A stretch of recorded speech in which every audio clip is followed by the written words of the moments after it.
We think the market uses metrics like earnings growth and revenue growth and total market opportunities to determine value.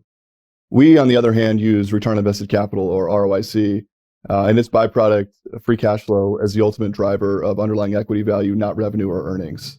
We believe companies that target high return on invested capital or improving return on invested capital, combined with a focus on niche market opportunities with strong competitive advantages, and that target smaller overall markets, generate superior value over time. They do this by generating strong free cash flow, reinvesting that cash flow at high rates of return, which produces even more free cash flow, which can lead to increasing equity value. So the companies in the Russell 2000 index that have the highest return on invested capital have historically outperformed the Russell 2000 index over time and created significantly more value. The same can be said for companies with improving ROIC. Those companies have also significantly outperformed the Russell 2000 index over time.